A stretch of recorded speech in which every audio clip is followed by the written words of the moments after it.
A Bíblia diz que o Espírito Santo tem palavras. Palavras que ele fala, palavras que ele clama através de nós, palavras que ele geme dentro de nós quando não temos nenhuma das nossas.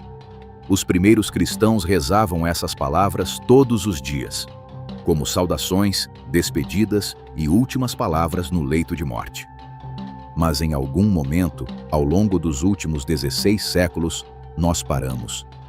7 palavras que o Espírito Santo ama. 7 palavras que quase nenhum crente vivo hoje em dia diz em voz alta.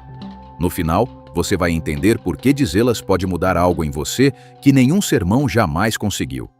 Antes de chegarmos às palavras em si, você precisa entender algo sobre o Espírito Santo que a maioria dos sermões ignora. Ele é uma pessoa linguística. Isso soa estranho até você olhar o que o Novo Testamento realmente diz. Em Romanos capítulo 8, versículo 26, Paulo escreve que o Espírito intercede por nós com gemidos profundos demais para palavras. A palavra grega ali é stenagmos. Significa um suspiro interno profundo, um clamor sem palavras que ainda carrega significado. O Espírito tem uma voz. Ele a usa, mesmo quando nós não temos nenhuma. Alguns versículos antes, em Romanos 8, versículo 15, Paulo diz algo ainda mais marcante. Ele diz que o Espírito que recebemos nos faz clamar. Abba, Pai. Não que o Espírito nos permite clamar. Não que o Espírito nos ensina a clamar. O próprio Espírito clama através de nós. Nossa boca se torna a dele. E então, em 1 Coríntios capítulo 12, versículo 3, Paulo escreve a frase mais ignorada de todo o Novo Testamento sobre esse assunto. Ele diz: ninguém pode dizer Jesus é Senhor, a não ser pelo Espírito Santo. Leia isso de novo. A afirmação não é que é difícil dizer. A afirmação é que é impossível.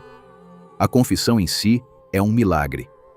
Toda vez que um cristão diz essas 3 palavras com fé genuína, o Espírito Santo está falando através dele. E isso vai mais fundo do que você imagina. Em hebraico, a palavra para espírito é ruach.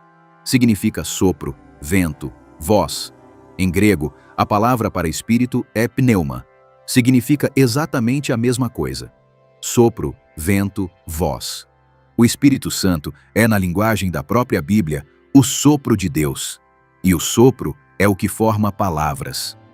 Quando você fala, está movendo o sopro pelas suas cordas vocais.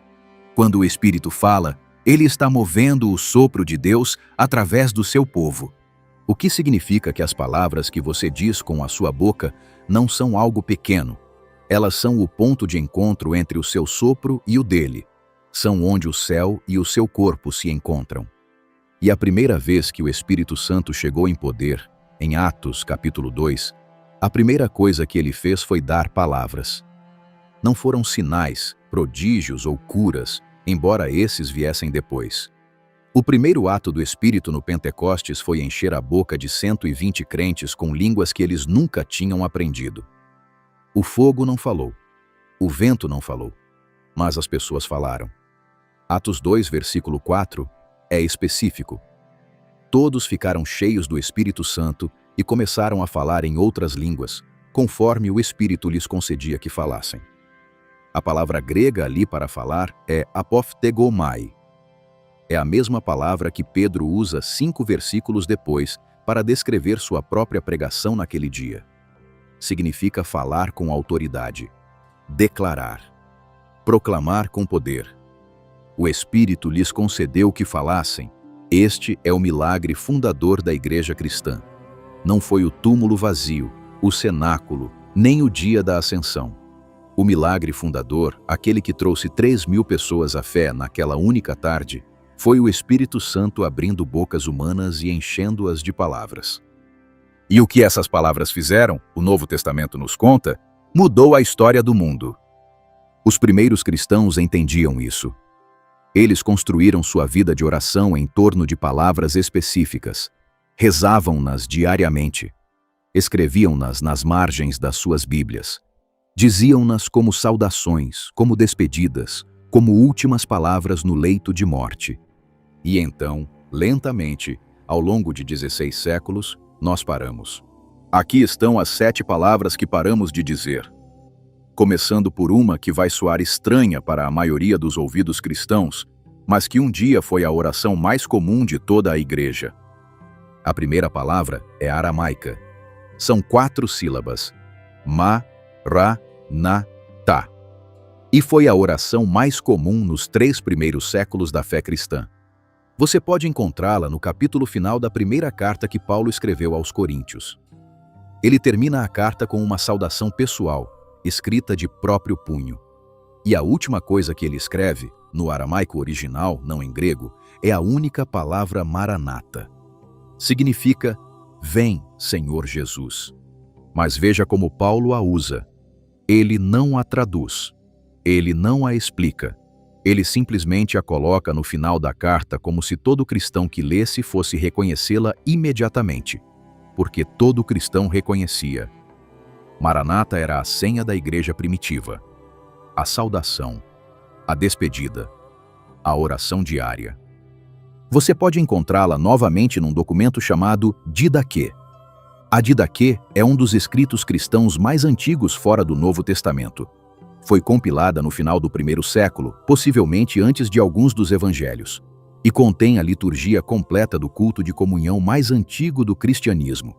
No final daquela comunhão, depois do pão e do vinho, a instrução é que toda a congregação diga, junta uma única palavra, Maranata. É também a última oração de toda a Bíblia. Em Apocalipse capítulo 22, versículo 20, João escreve, aquele que dá testemunho destas coisas diz, certamente venho em breve. Amém. Vem, Senhor Jesus. O Novo Testamento encerra com ela. A igreja primitiva abria cada dia com ela. Durante 300 anos, foi o coração da oração cristã. E então algo aconteceu. À medida que a igreja se tornou grega, depois latina, depois uma religião de Estado, as palavras aramaicas foram traduzidas e substituídas. Maranata se tornou Veni Domini em latim, e depois vem, Senhor Jesus em português. Mas algo se perdeu na tradução. A palavra específica, antiga e urgente que os primeiros discípulos usavam, a palavra que provavelmente passou pelos lábios de Pedro, João e Maria, a mãe de Jesus, essa palavra silenciou. A maioria dos cristãos hoje nunca disse Maranata em voz alta. Pense nisso por um momento. Durante mais de 1000 anos, essa foi a oração mais comum da fé cristã. E você, hoje, provavelmente nunca a disse. Pergunte ao seu pastor quando foi a última vez que ele a disse. Você pode se surpreender com a resposta. Mas aqui está o ponto. A palavra ainda funciona. Ela ainda significa o que significava. Ela ainda está na sua Bíblia. Tente isso. Da próxima vez que você orar, quando não souber o que dizer, quando o mundo parecer pesado, quando as notícias parecerem apocalípticas, quando a sua própria vida parecer estar desmoronando, apenas diga, em voz alta, Maranata. Vem, Senhor Jesus. O Espírito Santo entende essa palavra, e as Escrituras sugerem que ele a diz conosco. Porque o anseio pela volta de Cristo é um dos anseios mais profundos que o Espírito planta em cada crente. Quando você diz Maranata, está dizendo o que o Espírito tem sussurrado em você desde o dia em que você creu. Você está apenas finalmente dizendo isso em voz alta. A segunda palavra é hebraica. E diferente de Maranata, essa não é uma oração. É uma resposta. A palavra é Hineni. Significa, eis-me aqui. Ela aparece em todo momento decisivo da Bíblia hebraica. Toda vez que Deus chama um profeta, toda vez que o céu interrompe uma vida humana, toda vez que o curso da história bíblica depende da escolha de uma única pessoa, a palavra que você lê é Hineni. Quando Deus chama Abraão para sacrificar Isaque, Abraão responde, Hineni, eis-me aqui. Quando Deus chama Moisés da sarça ardente, Moisés responde, Hineni, eis-me aqui. Quando o menino Samuel ouve a voz de Deus no templo à noite, ele responde, Hineni, eis-me aqui. Quando Deus pergunta ao profeta Isaías, a quem enviarei e quem irá por nós? Isaías responde, Hineni, eis-me aqui, envia-me. No Novo Testamento, quando o anjo Gabriel diz a Maria que ela gerará o Messias, a resposta dela no pensamento hebraico é a forma feminina da mesma palavra. Eis aqui a serva do Senhor. Eis-me aqui. Hinene. O padrão é inconfundível. Os momentos humanos mais decisivos de toda a Bíblia giram em torno de uma única palavra hebraica. E é uma palavra de total disponibilidade. Hinene não significa apenas estou fisicamente presente. A tradução para o português perde algo essencial. Hinene significa estou pronto, sou teu. O que quer que peças, eu farei. Antes de saber o custo, antes de saber a missão, antes de saber o preço, a pessoa diz: eis-me aqui. É por isso que o Espírito Santo ama essa palavra. Porque a obra do Espírito na vida de um crente é levá-lo ao ponto em que ele consiga dizê-la, sem condições, sem barganhas, sem pedir os detalhes antes. A maioria das orações cristãs modernas é o oposto de Hinene. Nós chegamos a Deus com listas, com pedidos, com situações que queremos que Ele resolva. Dizemos a Ele o que precisamos. Dizemos a Ele o que queremos que Ele faça. E isso não é errado. Os salmos estão cheios de pedidos. Jesus nos ensinou a pedir. Mas existe um tipo diferente de oração. Uma oração que não pede nada. Uma oração que simplesmente diz: eis-me aqui. O que quiseres, sou teu. É a oração de Abraão no Moriá. A oração de Moisés diante da sarça. A oração de Samuel no templo. A oração de Maria em Nazaré. E segundo as Escrituras, é o tipo de oração com a qual o Espírito Santo mais consegue agir. Porque uma pessoa que disse Hinene parou de negociar. Ela não está mais dizendo a Deus o que fazer com a sua vida. Ela está esperando para ouvir o que Ele fará. E essa é a postura que permite ao céu se mover. Tente. Da próxima vez que orar, não comece com um pedido. Não comece com uma necessidade. Comece com Hinene. Eis-me aqui. E então espere. Veja o que surge na sua mente. Veja que escritura aparece. Veja o que o Espírito desperta. Você pode descobrir que tem feito as perguntas erradas por muito tempo e que o Espírito Santo esteve esperando, pacientemente, que você simplesmente aparecesse. A terceira palavra é um mistério. Ela está impressa na sua Bíblia. Se você já leu os Salmos, já a viu. Aparece 71 vezes só nos Salmos e mais 3 vezes no livro de Abacuque. Ela interrompe versículos. Aparece no final de pensamentos. Quebra o fluxo de uma poesia linda sem nenhuma explicação. A palavra é Selá. E aqui está a parte mais estranha. Ninguém sabe exatamente o que ela significa. Estudiosos do hebraico debatem isso há séculos. A explicação mais comum é que Selá vem da raiz salal, que significa elevar ou exaltar. Outros argumentam que vem de salá, que significa pausar ou parar. Algumas fontes antigas sugerem que era uma notação musical, uma instrução para o coro elevar suas vozes, ou para os instrumentos tocarem um breve interlúdio enquanto a congregação meditava sobre o que acabara de ser cantado. Seja qual for o significado exato, a função é clara. Selá é o convite do Espírito para parar, para pausar, para refletir, para deixar o que acabou de ser dito penetrar antes de correr para a próxima linha. E a maioria dos cristãos hoje passa por cima dela sem pensar. Nós lemos os Salmos como literatura. Tratamos Selá como um erro de digitação, um resquício de um manuscrito antigo que não sabemos o que fazer. Passamos correndo por ela. Nossos olhos seguem em frente.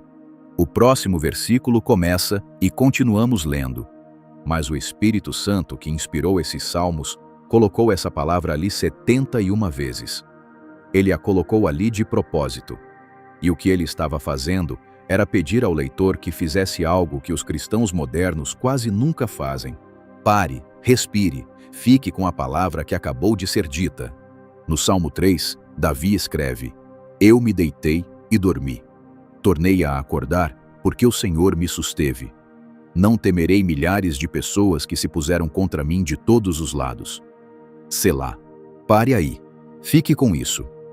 No Salmo 46, os filhos de Corá escrevem: Aquietai-vos e sabei que eu sou Deus.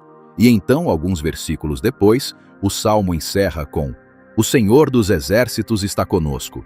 O Deus de Jacó é o nosso refúgio. Selá. Pare aí, fique com isso. Selá não é tanto uma palavra que você diz em voz alta, mas uma palavra que você obedece.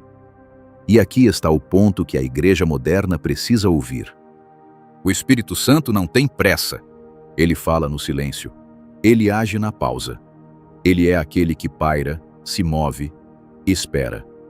Em Gênesis 1, versículo 2, o Espírito de Deus é descrito pairando sobre a face das águas antes de qualquer palavra ser dita.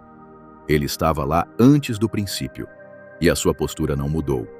Selá é o convite do Espírito para pairar com ele, para ficar quieto, para parar de produzir, parar de rolar a tela, parar de consumir, parar de se mover, só por um momento, e deixar que o que Deus disse repouse em você.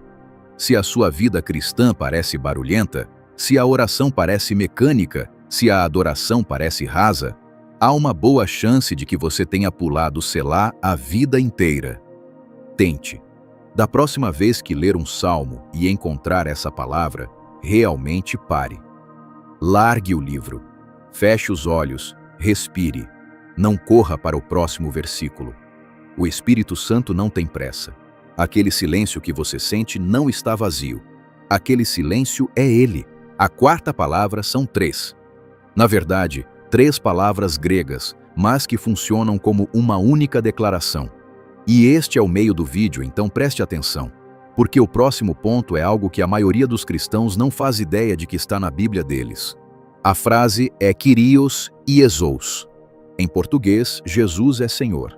E em 1 Coríntios, capítulo 12, versículo 3, o apóstolo Paulo faz uma afirmação sobre essa frase tão extrema que a maioria dos cristãos nunca parou para pensar no que ela realmente diz. Ele escreve: Quero que vocês entendam que ninguém que fala pelo Espírito de Deus diz, Jesus é maldito. E ninguém pode dizer, Jesus é Senhor, a não ser pelo Espírito Santo. Leia essa segunda parte de novo, devagar. Ninguém pode dizer, Jesus é Senhor, a não ser pelo Espírito Santo. A palavra que Paulo usa para pode é o grego dunamai. É a raiz da nossa palavra dinamite. Não significa não deveria, ou não convém, ou é desencorajado de. Significa não é capaz de, é incapaz de, não tem o poder para. Paulo não está dizendo que é difícil para um descrente dizer Jesus é Senhor. Ele está dizendo que é impossível, não pode ser feito. A boca humana, sem o poder do Espírito, não consegue formar essa frase com significado genuíno. Agora, pense no que isso realmente implica. Toda vez que você já disse, Jesus é Senhor, e quis dizer de verdade, o Espírito Santo estava falando através de você. Toda oração que terminou com, em nome do Senhor Jesus. Toda confissão de fé. Todo momento de adoração. Toda certeza sussurrada no escuro. Toda vez que você cantou uma música que o chamava de Senhor. Todo batismo. Toda comunhão. Todo leito de morte. Toda declaração, por 2000 anos, feita por bilhões de crentes, foi o Espírito Santo falando. Isso não é uma metáfora. O Novo Testamento trata isso como algo literal. Romanos 10, versículo 9 diz: Se com a tua boca confessares que Jesus é Senhor, e em teu coração creres que Deus o ressuscitou dentre os mortos, serás salvo. A palavra ali para confessar é homologeu. Significa dizer junto com, falar em concordância com. A sua confissão de Cristo é o Espírito Santo e você, dizendo a mesma frase ao mesmo tempo. Isso muda o que a fala cristã realmente é. Quando um crente diz a alguém no trabalho, eu sou seguidor de Jesus, o Espírito está agindo. Quando uma mãe diz ao seu filho, Jesus te ama, o Espírito está agindo. Quando um velho moribundo sussurra, Ele é Senhor, no seu último suspiro, o Espírito está falando através dele. A igreja moderna reduziu a evangelização à técnica. Falamos de abordagens, discursos, testemunhos, como explicar o evangelho em 3 minutos. E nada disso é errado. Mas por baixo de tudo, As Escrituras estão nos dizendo algo diferente, algo muito maior. No momento em que você abre a boca e diz essas 3 palavras, você já está participando de algo sobrenatural. Você está dando voz à pessoa do Espírito Santo. Suas cordas vocais se tornam um instrumento dele. Seu sopro se torna o sopro dele. É também por isso que críticos e céticos acham estranhamente difícil dizer: Jesus é Senhor, mesmo de brincadeira. Você pode pedir a eles. Muitos fisicamente não vão dizer. Vão encontrar frases substitutas.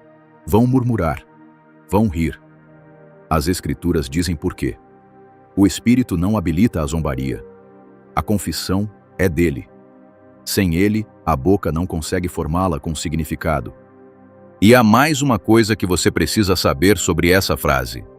Em Filipenses capítulo 2, versículos 9 a 11, Paulo escreve uma das profecias mais importantes de todo o Novo Testamento. Ele diz: Por isso Deus o exaltou soberanamente e lhe deu o nome que é sobre todo nome, para que ao nome de Jesus se dobre todo o joelho, nos céus, na terra e debaixo da terra, e toda língua confesse que Jesus Cristo é Senhor, para a glória de Deus Pai. Leia essa última linha de novo. Toda língua. Toda língua um dia confessará o que a maioria dos cristãos hoje raramente diz. Toda língua de todo ser humano que já viveu. Todo ateu. Todo crítico. Todo zombador. Todo crente. Toda criança. Todo rei. Naquele dia, a confissão que Paulo diz que não se pode fazer sem o Espírito Santo será feita universalmente. Mas aqui está a pergunta: por que esperar? As Escrituras dizem que toda língua confessará Kyrios e Ezous no final. O Espírito está convidando você a fazer essa confissão agora, voluntariamente, enquanto ainda importa, enquanto ainda é um ato de fé e não um ato de reconhecimento. As palavras são as mesmas de qualquer forma, mas o coração por trás delas é a diferença entre o céu e o inferno. Então aqui está a pergunta que deveria perseguir todo cristão. Se dizer Jesus é Senhor, é o Espírito Santo falando através de mim, por que eu digo isso tão raramente?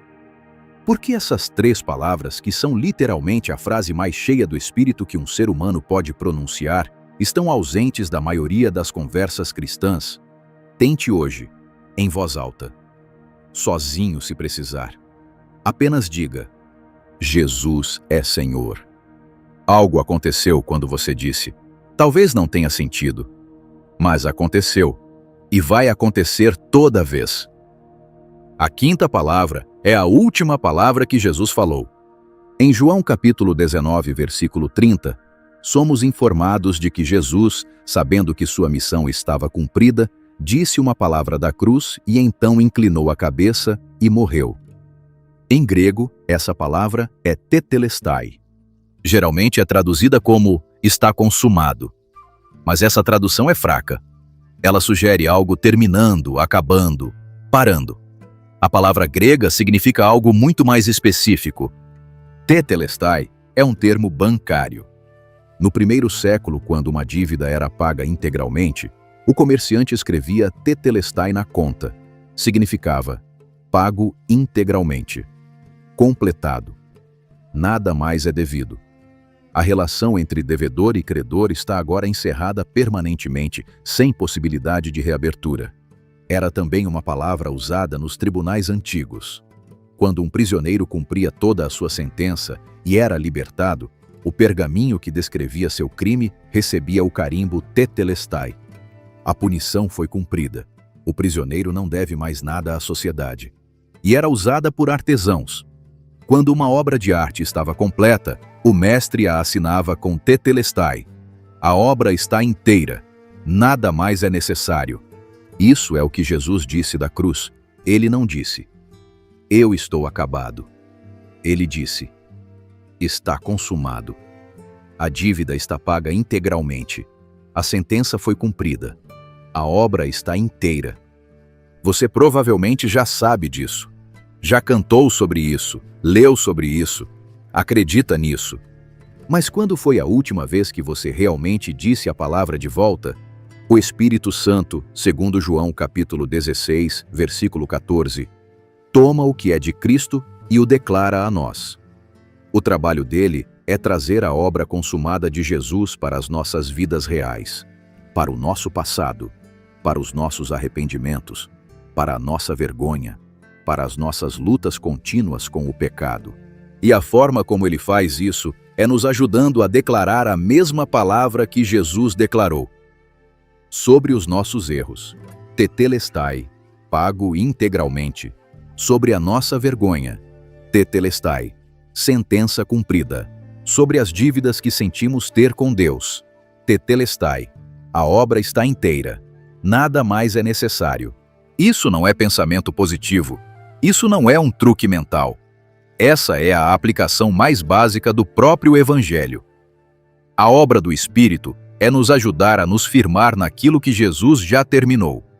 Mas a maioria dos cristãos não consegue fazer isso porque nunca disse a palavra de fato. Eles continuam se desculpando, continuam pagando, continuam tentando acrescentar algo ao que já estava completo. E toda vez que fazem isso, estão insultando a cruz. Não intencionalmente, mas na prática. Quando você acrescenta o seu próprio esforço ao tetelestai, você está dizendo que o carimbo não é totalmente real, que a dívida foi quase toda paga, mas você vai ajudar a terminar. Que a sentença foi quase toda cumprida, mas você vai acrescentar mais alguns anos por conta própria.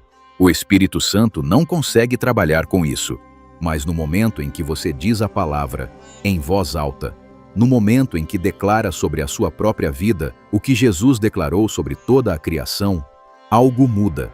Aquilo que você vinha carregando, aquilo pelo qual vinha se desculpando, aquilo de que vinha tentando se livrar por esforço próprio, de repente está sob o carimbo.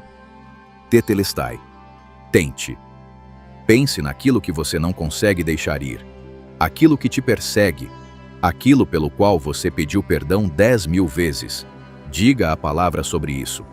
Está consumado. E então, pare de tentar acrescentar a obra que já foi completada há 2.000 anos numa colina fora de Jerusalém. A sexta palavra é a mais íntima de todo o Novo Testamento. Ela aparece apenas 3 vezes nas Escrituras, mas essas 3 vezes são decisivas. A palavra é Abba, é aramaica, a língua que Jesus falava no dia a dia, e seu significado, na boca de uma criança, é a palavra mais próxima possível de papai, paizinho, o nome que uma criança usa para aquele pai em quem confia plenamente. A primeira vez que aparece é em Marcos capítulo 14, versículo 36. Jesus está no jardim do Getsêmani, horas antes da sua prisão. Está suando sangue. Está sobrecarregado com o que está por vir. E ora. O texto registra especificamente como ele chamou Deus naquele momento. Abba, Pai. Ele não recorreu a Jeová, Adonai ou Elohim. Os nomes sagrados, distantes e formais de Deus foram todos deixados de lado. Jesus recorreu à palavra que uma criança usa, a palavra de total intimidade, a palavra que pressupõe que quem ouve está do seu lado. A segunda e terceira aparições estão nas cartas de Paulo, Romanos capítulo 8, versículo 15, e Gálatas capítulo 4, versículo 6. E em ambas as passagens, Paulo diz algo extraordinário. Ele diz que o Espírito de Deus clama essa palavra através de nós. Em Romanos, ele escreve: Vocês receberam o Espírito de adoção de filhos, pelo qual clamamos, Abba, Pai. Em Gálatas, ele escreve quase da mesma forma. Porque vocês são filhos, Deus enviou o Espírito do seu Filho aos nossos corações, clamando, Abba, Pai. A palavra no grego é krason. Não é um sussurro baixo, não é uma oração educada. Krason significa clamar, gritar, bradar com urgência. O Espírito Santo, segundo Paulo, está clamando dentro do crente. Não sussurrando, não sugerindo, clamando uma palavra específica, a mesma palavra que Jesus usou no Getsêmani. Abba. E aqui está o que isso significa. Quando você ora, o Espírito Santo já está orando, e ele está orando essa palavra. Ele está clamando no seu espírito, ao seu Pai, o nome que Jesus usou na sua hora mais sombria. Suas orações são, por baixo de tudo, um único clamor contínuo de um filho a um pai amoroso. E é bem provável que você não faça ideia de que isso está acontecendo dentro de você agora mesmo. Você se aproxima de Deus com medo, com formalidade, com uma sensação de distância. Começa suas orações com o Senhor, Deus Todo-Poderoso, Pai Celestial. E nada disso é errado. Mas não é onde a oração do Espírito começa. A oração do Espírito, segundo Paulo, começa com Abba. Paizinho. Se você nunca orou essa palavra em voz alta, talvez não perceba como é difícil. Para muitos cristãos, dizer Abba a Deus parece quase escandaloso, parece íntimo demais, familiar demais, como se estivessem passando dos limites. Essa sensação, aliás, não é reverência, é distância. E as Escrituras dizem que o Espírito quer remover essa distância, porque Jesus já a removeu na cruz. Tetelestai. A dívida está paga, o relacionamento foi restaurado, a intimidade foi comprada para você. O Espírito está simplesmente esperando que você aceite o que já é verdade. Tente, sozinho, em voz alta. Diga a palavra. Abba. Você pode sentir resistência, pode sentir lágrimas, pode não sentir nada, mas em algum lugar no seu espírito, o Espírito Santo acabou de clamar com você. Ele vem clamando isso o tempo todo. Você apenas finalmente se juntou a ele. A sétima palavra fecha o ciclo. É a oração que a igreja primitiva fazia antes de pregar, antes da comunhão, antes do batismo, antes de decisões, antes de viagens, antes de todo momento importante. É a mais antiga oração dirigida diretamente ao Espírito na história cristã. Em latim, é Veni Sancti Spiritus.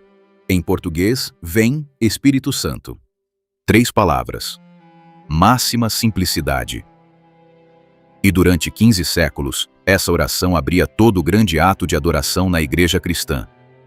Ela ainda está preservada num hino do século IX chamado Veni Creator Spiritus, que tem sido cantado em conclaves papais, ordenações e coroações há mais de 1000 anos. A oração começa com Vem, Espírito Criador, enche os corações dos teus fiéis, e cada linha depois disso simplesmente pede que ele venha. É a oração que Atos capítulo 2 descreve, quando os discípulos estavam reunidos num mesmo lugar, esperando. Eles não estavam fazendo nada, não estavam pregando, não estavam planejando estratégias, estavam pedindo, e quando o Espírito veio, a igreja nasceu. Esse é o padrão mais antigo da oração cristã. Pedir que ele venha. E então esperar. A maioria dos protestantes parou de fazer essa oração em algum momento entre a Reforma e a Era Moderna. Por razões históricas complicadas. Alguns ramos da igreja achavam que era místico demais.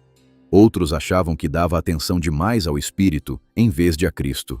Outros simplesmente esqueceram. E o custo foi enorme. A igreja evangélica moderna fala alto sobre Jesus. Fala alto sobre o Pai. Mas raramente fala diretamente com o Espírito.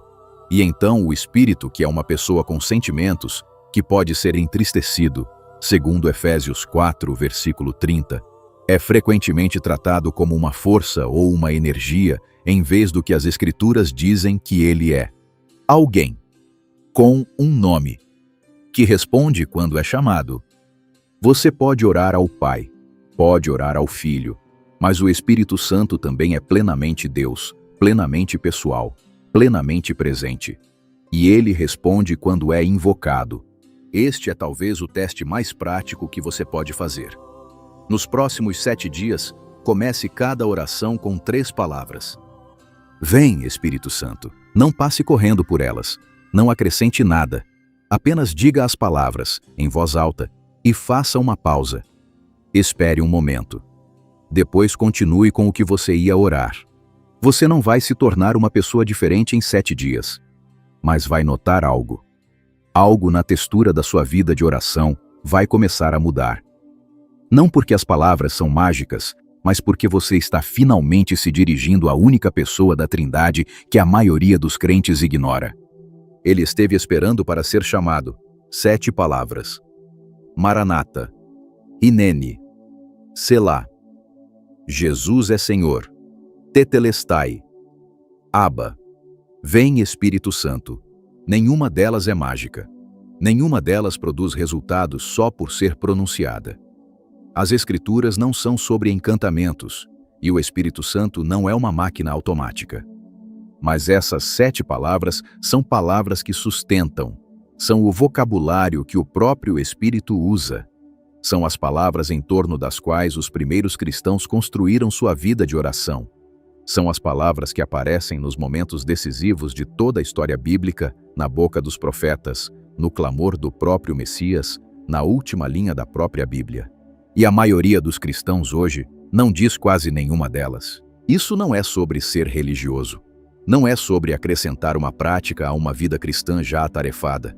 É sobre recuperar uma linguagem que era nossa desde o início. Uma linguagem que o Espírito ainda fala. Uma linguagem que fez parte do pulsar diário da igreja durante séculos e que foi gradualmente esquecida. Quando você diz essas palavras, não está fazendo um ritual. Está se juntando. Está dizendo o que o Espírito já vinha dizendo dentro de você. E há um padrão escondido nessas 7 palavras que a maioria das pessoas não percebe na primeira vez que ouve. Maranata olha para frente, é o clamor pela volta de Cristo. Hineni olha para cima. É a resposta ao chamado de Deus. Selá olha para dentro. É a pausa para deixar a verdade assentar. Jesus é Senhor olha para fora. É a declaração ao mundo. Tetelestai olha para trás. É a afirmação sobre o que já foi consumado. Abba olha para perto. É a intimidade de um filho com o Pai. E vem, Espírito Santo olha ao redor. É o convite para Deus estar presente agora. 7 direções. 7 posturas. 7 movimentos do coração. Juntas, elas formam um vocabulário completo para a oração cristã. Não uma fórmula. Não uma liturgia para ser recitada. Uma linguagem. Uma gramática espiritual dentro da qual os primeiros cristãos viviam todos os dias. E a razão pela qual a igreja primitiva cresceu de um punhado de discípulos amedrontados num cenáculo até se tornar a fé majoritária do Império Romano em 3 séculos, não foi principalmente porque tinham argumentos melhores que os filósofos da sua época. Não tinham. Não foi principalmente porque tinham mais recursos. Não tinham nenhum. Foi porque tinham um vocabulário que o mundo pagão nunca tinha ouvido. Um vocabulário que fazia algo com as pessoas que o diziam. O Espírito estava falando uma nova linguagem ao mundo, e eles estavam aprendendo a falá-la de volta para ele. Essa linguagem ainda está disponível, ela não foi apagada. Ainda está nas páginas da sua Bíblia, nas liturgias que sobreviveram em pequenos cantos da igreja, nas orações de crentes espalhados pelo mundo que mantiveram as palavras vivas quando o resto de nós esqueceu. Você não precisa de permissão para retomá-las. Só precisa abrir a boca. Tente este experimento. Nos próximos 7 dias, escolha uma dessas palavras, apenas uma, e construa sua vida de oração em torno dela. Se você é novo na oração, tente Hineni. Se é cristão há décadas e a oração esfriou, tente Maranata. Se não consegue se perdoar, tente Tetelestai. Se se sente distante de Deus, tente Abba. Escolha uma, diga em voz alta. E veja o que acontece quando o vocabulário do próprio Espírito volta aos seus lábios. Os primeiros cristãos entendiam algo que os cristãos modernos estão apenas começando a redescobrir. O Espírito fala através daqueles que falam as palavras dele. Antes de ir embora, quero perguntar uma coisa. Dessas 7 palavras, qual tocou mais fundo? Qual você reconheceu, mas nunca tinha realmente pensado a respeito? Qual você nunca tinha ouvido? Escreva a palavra nos comentários. Apenas a palavra. Quero ver qual delas mais ressoa com esse público. Maranata. Hineni. Selá. Jesus é Senhor. Tetelestai. Abba. Vem Espírito Santo. E se uma delas realmente mexeu com algo dentro de você, aqui está o que fazer a seguir. Não apenas pense nisso. Diga, em voz alta. Hoje à noite, o Espírito esteve esperando para falar através de você. Ele tem palavras que quer clamar, Ele tem um vocabulário que é paciente para ensinar a você. Ele só precisa que você abra a boca. Se você quer ir mais fundo em como o Espírito Santo realmente age na vida de um crente, o vídeo na tela agora explica 3 coisas que as Escrituras dizem que ele faz e que quase nenhum sermão aborda. Clique nele e se inscreva para mais conteúdo como este, do tipo que você não recebe na maioria dos cultos de domingo. Nos vemos no próximo.